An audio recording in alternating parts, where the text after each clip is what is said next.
属新克里多尼亚栖包屋文化中心馆长，以及主讲人 Cochrane， 独立策展人，南岛当代艺术研究学者。今天的讲题为巴布亚纽几内亚的艺术：村落、都市、全球。现在就把我们的时间交给 Cochrane。Let me introduce Emmanuel Tjibaou, the director of Tjibaou Cultural Center. Please.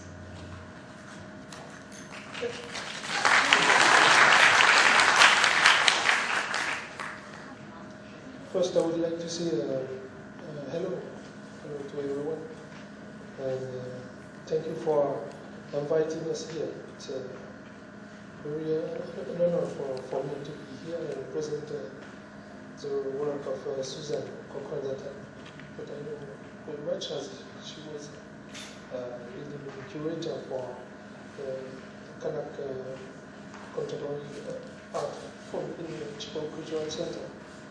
And I would like to say also a few words in my language. Ole watilane nangkami do nongo onenga bepala do watilane ai ole bebe ne chimone ole do watilane ole tuji. Just a few words to say that I'm proud to be here as one of your grandson. And I come back to my roots now. So I was supposed to be the moderator for the last part of this morning session and present Susan and his topics on PNG art through the tree space, village, and human and global. As we heard the different speakers this morning, being Sierra and Karen Stevenson, we will look much closer on the sense that we want to promote our own action on artistic expression of man, and look also on the creating the new tradition. It's an in-between link, connecting economy, social, political aspect that as part of an expression of indigenous or human being, we want to share and promote a new form of process that we pull out art, expression, answer of philosophical question of who we are today. The fruit of a tree which was planted here 2,000 years ago and now spread its branches from Madagascar to Rapa Nui to the coast of New Caledonia and PNG. This is the part that Susan Cochrane will explain and develop better than me in his presentation. Voilà.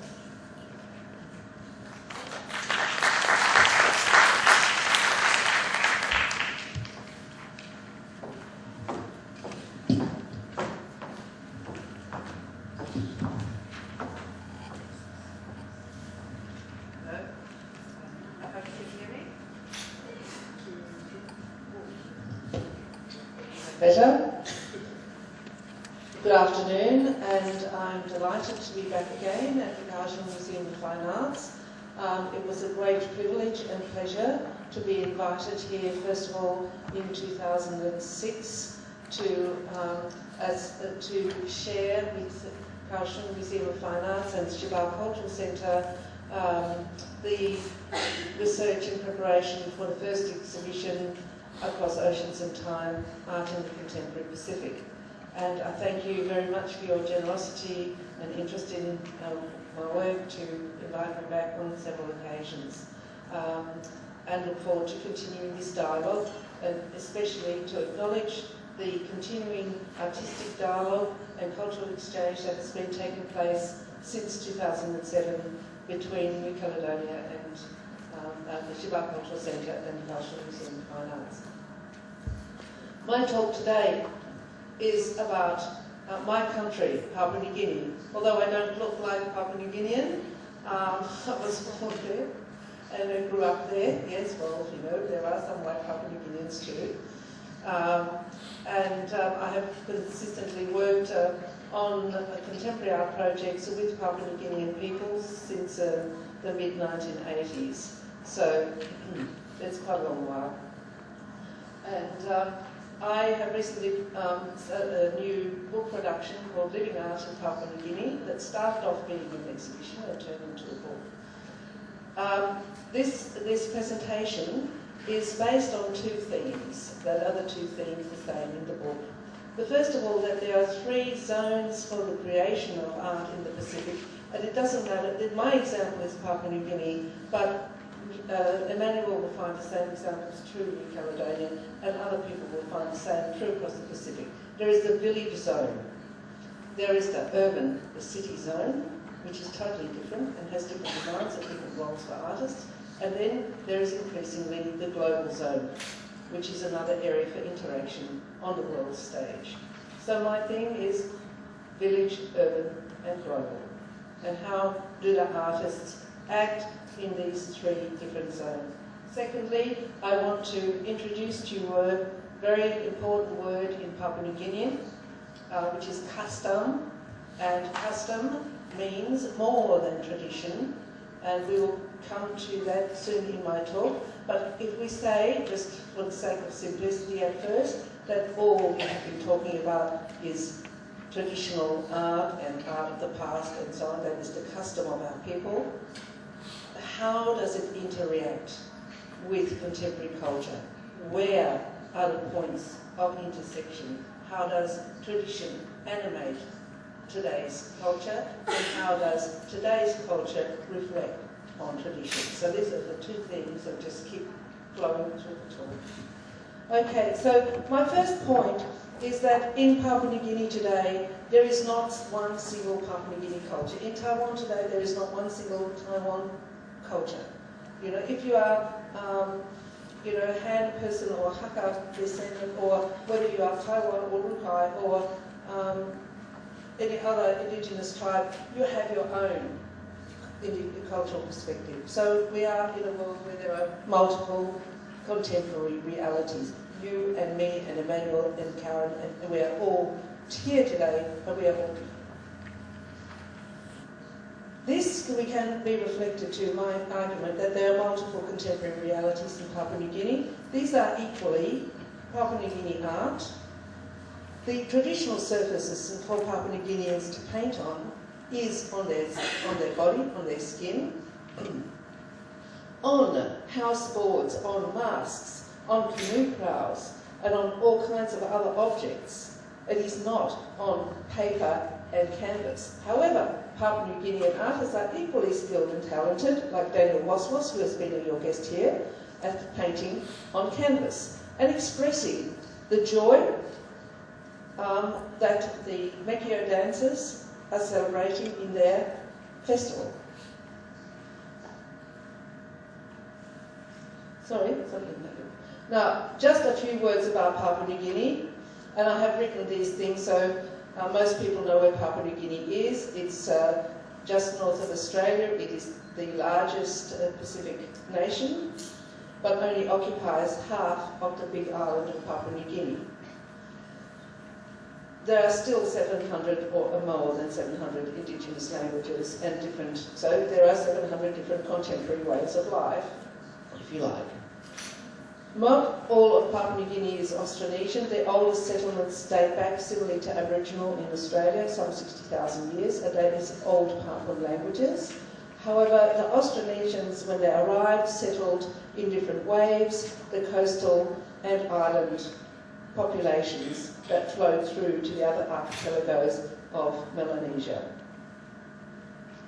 And Papua New Guinea was the first country to gain independence, and so you could say that developing its own contemporary cultural identity as a new nation, as Papua New Guinea started in the late 1960s as the transition towards independence grew. So people needed to have their own tribal identity, and they need to have an identity as a Pacific Island citizen, a citizen of Papua New Guinea, as a new identity. So there are many kinds of ways of contemporary culture existing side by side in Papua New Guinea, in the village, in the urban and in the global, and people aren't excluded to one, they move in between these areas. However, there are some distinct differences.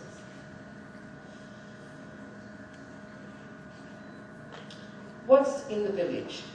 Okay, there are close-knit communities. Mostly they are related by clans. So you don't have that many outsiders in remote and rural villages. They speak the same language. Their art making and display happen within their own village context. The principal motivation, and this is essentially important, the principal motivation for making art is ceremony and festival and celebration of the stages in the lifestyle and initiation and male age grade initiation and harvest ceremonies and so on. They are local and they are oriented towards the community. They are not oriented towards outside visitors. The art is generally not for sale. It is for community use. They are all collective. Everybody participates and everybody has a role. In the capital city, in Port Moresby, which has nearly 1 million inhabitants now, there are, like here in Cochrane, conventional exhibition and display at the PNG National Museum. There are exhibition spaces. You go to the big banks and the corporations and so on, they have arts displayed outside. There's public art in the gardens and sculpture parks and so on. Artists work as individuals and not as collectives. And here we have the Asia Pacific Triennial last December, where we now have a different audience for art. This is a global audience, and this requires artists to rethink their art to present it on global stages. Now this is what I was going to, this is a very important concept, and I will say it very slowly so that people understand what I mean, because there is no English word that is adequate for custom. In Emmanuel's country, in New Caledonia, la coutume means exactly the same thing as Melanesian word custom. I'm not sure what it is in Chinese, but it includes tradition and cultural heritage. And for all people, for yourselves, every one of us, our custom that we grew up with, that our grandparents and parents gave to us from our cultural heritage, is our key source of identity of who we are. And it's important in shaping the development of the country and society. But keeping people in the village zone and people, cultural leaders, so keeping the custom is really essential for the country's cultural identity, for collective identity. It is not something of the past. It exists every day. We live with it every day, and it moves in our society whether we are aware of it or not. Another one that I like to refer to is, so, for example, the Catholics and the other missionaries and so on came into different Pacific countries and here and overthrew the people's custom. But now, it is part of the people's custom to go to church and get all of the church buildings and the furniture and so on within the Catholic or the other churches have sculptures and carvings that relate back to the other people's customs. So, that has exchanged, but they've made way for each other, and somehow they've managed to interanimate and to come together and create a new way. So custom values are still, we know that something is Papua New Guinean or Kanak or Taiwan or whatever because it is so recognisable, and that people in our own culture recognise it. Also, when I say custom belong place, that is my own home style one. Where I come from, what is my place in the world, what is my place in custom. Now let's just have a look at a couple of fantastic pieces of Papua New Guinea culture here. This is CPIC, been very lucky to work on so many different projects in Papua New Guinea. this one, 2010. This is what is called the Spirit House Tambourine in Kanganaman village in the Mid-Pacific. And this is just giving you the scale, because this piece here by the artist David Yamaki is to fit here in that square on the top, on the second level of the building. And the triangle one that you can see in the corner there fits in the gable on the triangular section of the house tambourine. And these paintings, these two paintings, are part of the set of works created in 2010 for a Mariman ceremony. That is a bridal ceremony where the brides, where the groom's, the husband-to-be family gives the wealth to the wife family. And you can see underneath in the house tambourine are all the initiated men, and they make and create their work in this context, in this house tambourine, which is for their use in their ceremonies and rituals. And in another house tambourine, similarly in Palabay village, there is an international artist, Teddy Balabu, who created these superb wine masks, which are used in harvest ceremonies, and he exhibited most recently in Victoria in Canada. He was meant to come to the Pacific Arts Association, but had a visa problem. At the annual Kokopo Mask Festival in Papua New Guinea, this is a nationally organised festival organised by the Papua New Guinea Cultural Commission, and it brings together the cultures of Papua New Guinea. And not all cultures make masks, only some. So mask making is not all Papua New Guinea, but in the region of the Bismarck Archipelago and of East New Britain, these are quite spectacular, these masks. These men in this canoe who are arriving in this canoe are all members of male secret societies. And on this occasion, the young men will become accepted in the first rank of initiates of the secret society. Now, even the church and the government you tolerate and accept to one that's male societies, because they are great controllers of, social. They'll benefit because they have, good political agendas. This is another men's secret society from Nakarai on the same island. But they have ways of social organisation, the beliefs and structures of society that people adhere to that are valued in civil society. So Papua New Guineans realise that some of their custom gives value to their civil society, and it's perfectly good for their contemporary society to still believe and practice their custom way. And a lot of the people who are the leaders of this custom way, Tubuan, are the mayors of cities, or leading bureaucrats or teachers, whatever. So they practice both ways. They have one life as a bureaucrat and one life as a leader or high-ranking person in their chiefly structure and in their own cultural practices. Another way that Papua New Guineans express themselves, one of their essential forms of cultural expression, is in what they call bilas. Bilas is a Papua New Guinean word. It means more than just face paint and feathers. It means it because each community has its own bilas, and you recognise people by their bilas. You recognise all kinds of things about them, their rank,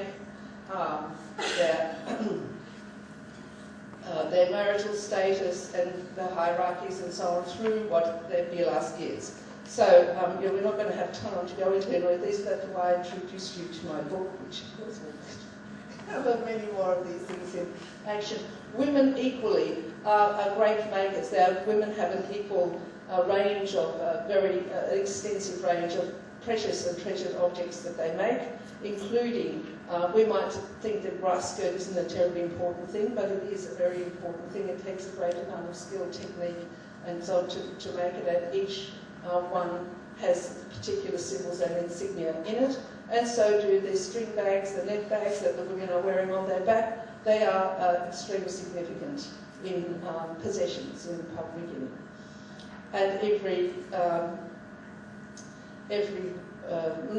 Willem is not, again, right through Papua New Guinea. It's in some particular areas, but it's a highly skilled art of weaving, and it's getting great recognition now for what it is. Now, let's have a look at how some of these things transition from village to urban, and let's look at some of the artists. This artist is George Sari. He is a traditional owner of the Gahuku people, on which the University of Goroka stands. So he's the artist in residence, permanent artist in residence at the University of Goroka. He's a self-taught artist. He never went to art school. This is all his own style of painting that is unique to him. And he has been painting for the last 10 years the history of the Gahuku people, and the founder of the spiritual founder of the land, the Kondi, who bears the people, the Gahuku people in his stomach, and he can transform himself into anything or anybody at will. He only has one leg and one arm. And so he's overlooking his country there. But within this suite of paintings, Sari is recording the history of the Gahuku people. So that is something he says, that other people come here for other learning, and the learning that I'm giving them is about our traditional, our custom. There are other painters who, find that their custom ways is equally the greatest inspiration for their paintings. For example, Abatingere, who won the Liberawa Art Award a couple of years ago. This is a huge 6-panel painting representing some of the ceremonies of his own Kuli people. Women, of course, also, are great art makers, as I have said.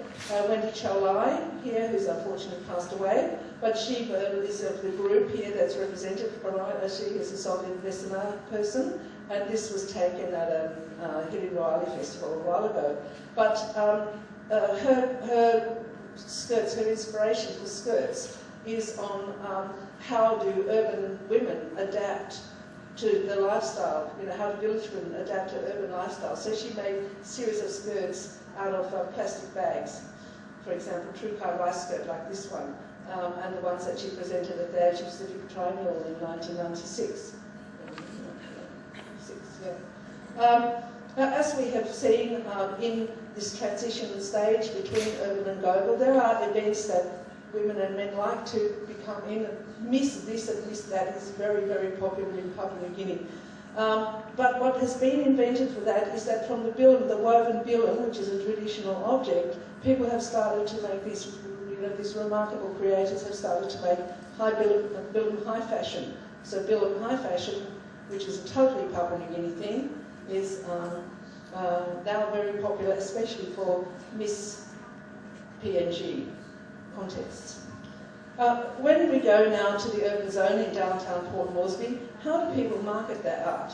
There are some, galleries, not that many, and you see art displayed in the banks and large corporations and so on, but the artists themselves very entrepreneurial because not very many support systems, no government support for the arts, absolutely none. There's no council. The Port Moresby City Council promotes sculptures and city urban beautification projects, but a lot of the artists market their own work outside the hotels. This is a speciality of the Simbu people, and one of the greatest artists, artists from the 1960s is Simbu man, and this is his extended clan.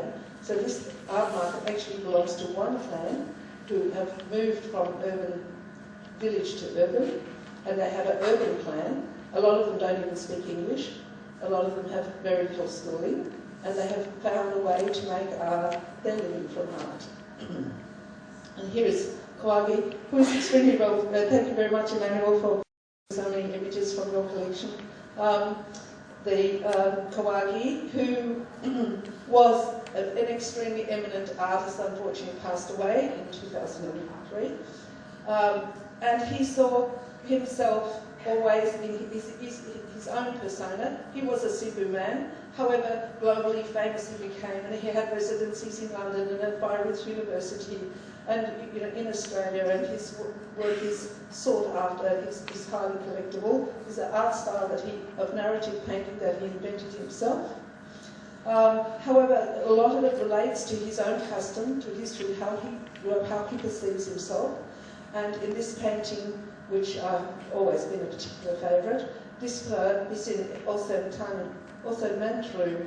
So he's saying here that this bird, which is a black cockatoo, which is actually his name, Kawaki means, is also a true man. So, and the man himself is truly a bird, because the attributes of a bird, as you can see from his bilas, is very highly admired. The shiny plumage, you know, the beautiful flight, the colour, so that the expression, and when the dancer, the plumes move, it resembles the waving of wings. So in his own world, in the way that he sees himself, he is also a birdman. And one of the ideas of one of the artists as social commentators, urban artists, are always, everybody can walk past their paintings and everybody can see what's the latest event or what's the latest social discussion issue. At the time, one of the big issues was village women who should be demure, dressed properly and so on, coming to Port Moresby and wearing skimpy clothes and painted fingernails and handbags and earrings and bright red hair and whatever. And more sensitive. So is this the appropriate behaviour for a village woman in town? Or how does somebody start to live an urban life when they come from a village background? Now here's some of the artists, and what we talked about was that friendship between artists. These artists are not necessarily, most of them are single artists. So Kawagi's wife, who's now a very famous artist herself, Elizabeth Kawagi on the outside, but some of them are not single artists, and they all help each other. So there's this peer support group, of artists in Port Moresby and supporting the younger artists and graduate from art school. So there is, although they're not necessarily from the same clan, they are aware of themselves as a group of individuals. Now, so that's village moving to urban. Now in the city, artists make a living from selling their art, getting commissions, teaching, working as graphic artists, many different ways of, or doing an entirely different job and doing their art when they can fit it in. There are 2 art schools, but they are, the one at the University of Papua New Guinea is in a terrible state, it's practically non-existent. Now I'd like to introduce some problems for women artists in particular, because for women to move from their traditional role in villages into a high-level position in Papua New Guinea society has been very difficult, because Papua New Guinea society is very male-dominated, very patriarchal, and so it's difficult for women to achieve high-profile positions. Only recently, in the 2012 election, 3 women were elected to Papua New Guinea Parliament. So that was a huge victory, and a lot of artists supported that through exhibitions and shows to say, like, recognise the role of women. And this is where custom is in conflict with contemporary culture, because there are a lot of conflicts about what is, the correct way. And women who want to be, leading professional people don't need the custom. Why do they need all that, to carry that with them when they can be working anywhere on the world stage, because they are well educated and they want to use their self, get good promotions, have good income. Their value system's changed. Is it still necessary to carry the custom with them? But actually, what are they creating? They are creating a new, modern, democratic nation called Papua New Guinea, but it's Papua New Guinea and it's a Melanesian democracy, so it's going to grow its own way, it's going to have its own custom and its own identity. So you can never unlink the 2. And what they say, one of the sayings in Papua New Guinea is women coming out from behind the fence, so women becoming less scared of being individuals, like being an individual artist. And this artist is very successful, Winnie Weyer, and she is completely deaf and dumb. She even graduated from art school, and she has a job as a graphic artist for one of the main newspapers, as well as being a successful artist. And Kawagi's wife, who is now an artist in her own right, and increasingly sought after as exhibitions. One of the subjects for the artists in the last few years has been the campaign to stop violence against women. And it's a campaign that now women are not scared to speak out. They've come out from behind the fence. They're not scared to speak out against rape and violence and sexual abuse and so on. And of course, you always have student protests and student uprisings and dissatisfaction. So Julie Motta is a young student, and she was caught up in the University of Papua New Guinea student riots a few years ago. So she ripped pages out of her notebooks and made these little collages and a whole series about the student protest series. So it's to say that urban artists are frequently activists, and they're frequently critics of their own society, and they frequently work to open people's eyes. Jeffrey Fieger is a fantastic young artist who his career is going escalating, and so his brother is quieter, but his brother is a very talented, they're both very talented. Jeffrey and other artists like Ratus Helper give a lot of their time to the urban poor, where there's really, really desperate poverty, and people who've grown up in that urban poor situation have very little opportunity. So they run creative workshops, and they organise exhibitions for them. They've got a cafe in town. They created the art space where they can display the artworks and sell the artworks in the cafe. And so they try and develop, opportunities for artists and musicians to take steps out of their squalor and poverty into, making using creative expression as a way of at least opening their eyes to different possibilities. And then some artists like Tom Deco reflect the urban other part of life, and he's a great sculptor, he's a great musician. The scrap metal band was in one of the early APTs. His paintings went on to, and sculptures went on tour in Highlands to Islands that travelled to the UK and the USA last couple of years. And so that's like, okay, this is where we live, we're city people, and so let's make our art upbeat city art. I have mentioned already that Christianity was one of the great influences which has in many countries overthrown or changed dramatically the way that people live, what they believe, their values, but they have to incorporate this into their own selves and become living Christian Taiwanese way of life or a Christian Papua New Guinea way of life, whatever. So a lot of the Cebu artists are Lutherans as a result of this Lutheran missionary arriving last century and early last century and setting up his mission in their area. So this is one of the paintings by one of the Cebu street artists. He's Elizabeth Guardian's brother. And then in the city all around Port Moresby, there have been different urban beautification times when the city government's taken on, or the national parliament says, "Oh, this is our international city. It's got to have a look.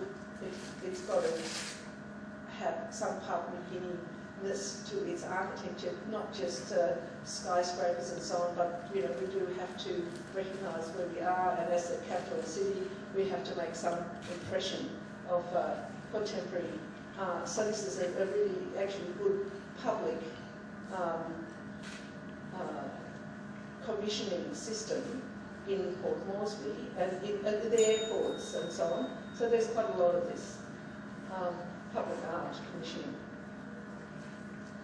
And of course, there's always printmakers and graphic artists who contribute in their own way too. Now, what we're going to do is now, urban art is going global as well. How do these artists move out of Port Moresby? When they get invited to go overseas? How do they get residencies? And David Waswas has been over here. He also did his training in New Zealand and exhibits frequently in New Zealand. So there are many, I'm not going to run down and give you many different artist experiences everywhere in the world. Joe Narlow is one of the great painters, and this exceptional, two exceptional works. There's also Universal Woman, were collected as early, he's been exhibiting overseas as early as 1970s. And they do go to art school, and they can take off European grade masters as well. So there was an exhibition organised by Nicolas Garnier, who was the Alliance Française head, and he lent people art books and gave lectures on European modernism, and then everybody did a painting, their own reflection on what that European modernist artist meant to them. So here we have Savai's New Descending a Staircase, which I think that exhibition also went to Tjibaou. Another great artist is Tukupa Ako, who's one of a phenomenal output and a really wonderful man, and he had an amazing career. So he was exhibiting in Japan every year. He has his ideas about Japanese lifestyle. And even Bill of Fashion has gone international, and here it is being paraded in Milan. Another thing that a lot of artists are concerned about is the environment, the rising, the climate change, and so it is affecting a large number of outlying atolls in Papua New Guinea. So when Igmai Kunlun was invited to an ephemeral environmental event, he made this whole remarkable piece out of flotsam and jetsam, speaking out about the hand reaching down to save somebody drowning. Now, the biggest challenge has been for international art museums to recognise what we say the village-based arts, and to how do you incorporate custom performances and vilas and ephemeral art events and great big masters on into your exhibition. Some actually has been going on for years because, for example, some people have been introducing painting and drawing to different areas in Papua New Guinea. And so these fabulous looking Pacific paintings were collected by Robert Millellan, and even greater collections by Anthony Forge, the anthropologist, works on paper, and they were exhibited in the 1970s and then forgotten. Likewise, down another river, Kera River, the Cambot artists, Zacharias Wabanang and his brother, they're the first two gentle elderly. These three, they have been exhibiting works on paper since the 1970s, and they know that their works have gone international and it's been sold, exhibited in the British Museum, but they haven't really ever moved out of their village. But their work has. And these works were collected for the Secret River Project in 2010 and their collection in Tjibaou. This is how, you can see on the roof, those panels there, those are Cambot panels painted on on bark of the bottom of the sago palm tree, and then there are a whole lot of panels and they're all stitched together. And I show you this one, the house of Tambran Angoran from the 1960s, because in the last year where Ruth will be talking about, the Chroma artists, who's another group, make their roof inside in a similar way. That these are part of the exhibit at the Asia Pacific Triangle number 7 last year in Brisbane. So I'm just comparing the one from 1963 to what you see now. And these artists are they are constructing these, through negotiation, which Ruth will explain, constructing enormous structures to be part of the Asia-Pacific Triennial, which is the region's biggest, perhaps, regional focused biennale. And how does the audience, just a little bit, how does the audience of outsiders accept this, and how do we explain it to the outside audience? Because the outside audience has never been to Papua New Guinea, they know nothing about it, have any idea what these people are doing. It just looks spectacular, and the dances are spectacular, but what does it mean? And so we have anthropologists or people like, Karen or myself or Diana Loesch or whoever, explaining it. Because Diane has also already worked in Avalon, in the similar villages for years. So we do have people who are intermediaries who can connect. But then you have the people who wander, around, and the little labels and the tickets doesn't give them much explanation, but the impact, it's spectacular, it's absolutely undeniably most spectacular art. So what are we looking at? You might recognise some people there. And what's it doing in these settings? Because these are the kind of masks, going back to one of my first images, these are similar to the duk-duk masks that were being danced in with the Triple Society when the men were arriving on the canoes. And so just give you a little idea of how the display of art, which is essentially village art, brought into the international global setting. So art can move between these three zones. And custom is, as you see, now interacting with international global culture, because a biennale is an elite global art form. And it's on the international stage. Thank you very much.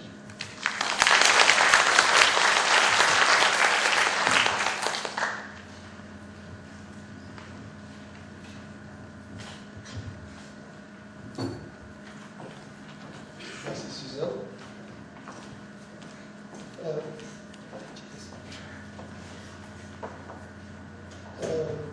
I would like to say a few things about the presentation and the three categories, the three spaces that you develop through village, urban and global. It's also linked with the situation that of man today. I mean, it's not especially the case of the artist, but it's the case of everyone. So it also deals with the representation of who we are today and what we want to express through art. And the thing is, for us, I mean, as a Kanak, as an indigenous, for me, it's not. The elders used to say that they don't need to go to the cultural center to look out for their culture, because it's linked with the roots, with the ritual, with the ceremonies, the exchange, and it deals with the construction, the building of a man, from the day you birth till the day you die. The thing is that today we go through urban life, we go through connecting links with the world, and we have to face a new vision of the representation of man. And that also leads us to the second point you develop, through custom. In my language, there's no words for art or culture. In my language, we say hunhan or hunmonai. It means the way you walk, and the way that you stay in a place. It also means that when you walk, you're collecting things from the others. And after finish collecting things, you will stay in another place. And the experience that you have developed through the years, and from Taiwan to Papua New Guinea or New Caledonia or New Zealand, is an expression of that trip. And through custom, I would say it's also the link through the spirits of the land. And when you say Hunhan or Hunmani, it sounds good to me. Good better than the concept of contemporary art or simply art, because it's linked with the accomplishment of man. And this is why it's a good way for me to express the question of today. The question of today is the main topic. So when we talk about Austronesian people, who we are today, it's good for us to say that we are Austronesian and we are Papua New Guinea, Kanak people, but it's in conflict also. We could say that we are simply human beings, or Papua New Guinea, and we going through this different space, from your house to your village, and then in the main village we have a special place to make a meeting, and after finish that we go through human spaces, and we have a new space to meet, like Kaimefe, and after that we go to Biennale to share new links with the other community and express the vision of what we want to promote as a value today. And the last comment I would like to make on the presentation is about woman artist. Stephanie Wabiton is up here, and it's you see, when you talk to the elders, there's no conflict with women. If you go to the tribes, there's no conflict. There's only a male thing. It's the rule, and we do not have the choice, because it's the rule, and that's it. And when you go to art, like the work of Stephanie, it's like a weapon, not a massive weapon of destruction, but it's also point the finger on the change that we want to make through tradition, and that's the main also thing that you develop through the vision of the different artists in Papua New Guinea. Even if we are part of democracy is also a concept that it's quite new for us, even if all the people in the Pacific, especially in the Melanesia or Polynesians, they gained sovereignty, but it's artificial for us. Artificial, because when you go back to your house, the first thing is to recognize the elders, and they will recognize you and they build you as a man. And this is the first step. To go to the world, you have to build first your own image to your peers. And that was also told, the main thing that you told when you, as the Papua New Guinean artist, build also as a partnership and new peers. Even if they have no links, familiar link, but they link a new kind of tradition in the city. Voilà. Merci. 非常感谢我们的主讲人苏珊 Cochrane 以及主持人 Emmanuel Tjibaou，非常感谢。